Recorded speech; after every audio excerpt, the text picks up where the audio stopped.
Hi everybody, welcome back to another tutorial today. In this tutorial, I'll be showing you how you can transfer money from Skrill to PayPal. So in order to do this procedure, first thing first, check your internet connection. Make sure that both of your accounts are verified. Along with that, make sure that you've linked the same bank account for the following apps. So unfortunately, there's no such direct way of transferring money from Skrill or PayPal. So there is no such direct transaction that can be made through Skrill to PayPal directly.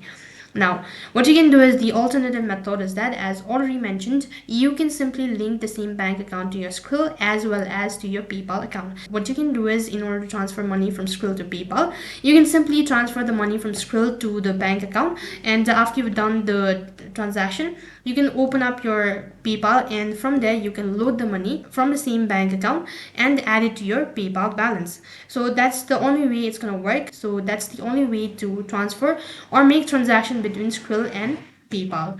So that's basically how you can transfer or make a transaction between Skrill and PayPal. That's it for this video. I hope the video was helpful. Make sure to like, share and subscribe to our channel. Thank you for watching. See you in the next video.